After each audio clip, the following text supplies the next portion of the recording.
utama bagi anak-anak adalah keluarga.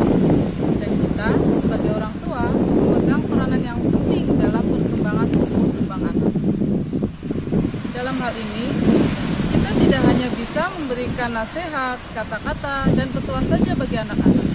Akan lebih baik apabila kita memberikan keteladanan bagi mereka dalam proses perkembangan. Lalu, keteladanan apa saja yang bisa kita tanamkan kepada anak-anak kita?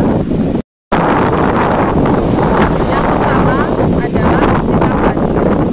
Kita harus bisa menanamkan sikap keadilan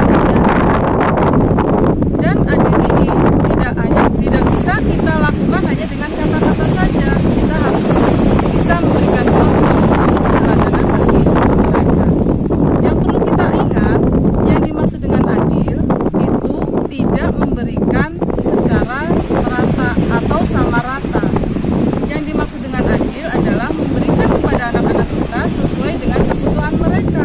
Karena kita tidak mungkin memberikan sama pada anak yang berusia 17 tahun dengan anak yang masih balita. Yang dimaksud dengan adil di sini adalah memberikan sesuai dengan kebutuhan dan menempatkan pada tempatnya. Hal yang kedua yang harus kita tanamkan kepada anak adalah mendoakan kebaikan pada anak. Ketika kita selaku orang tua selalu mendoakan kebaikan pada mereka, maka mereka tidak akan segan-segan mendoakan kita seumur hidup mereka. Yang perlu kita ingat, yang dimaksud dengan mendoakan, kita tidak hanya mengadakan tangan pada Allah ketika bersujud dan ketika sholat saja. Ketika kita mengatakan hal-hal pada anak, itu juga suatu doa juga.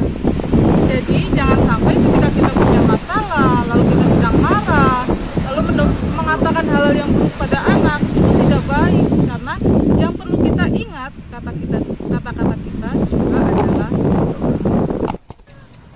Sikap keteladanan yang ketiga yang bisa kita tanamkan kepada anak adalah sikap sabar dan tabah. Ketika kita merawat anak dengan penuh ketabahan dan kesabaran, itu akan menjadi keteladanan bagi anak-anak kita.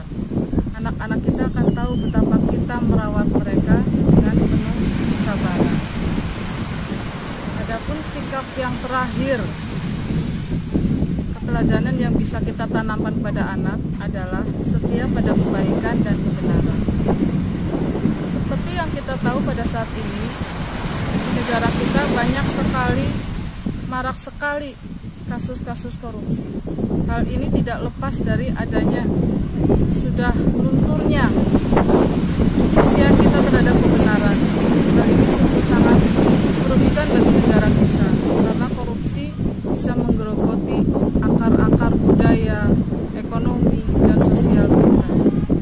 Maka ketika kita menanamkan sifat setia pada kebenaran dan kebaikan, diharapkan kelak ketika mereka dewasa, mereka akan tahu mana hal yang harus mereka lakukan dan mana yang memang tidak boleh dilakukan.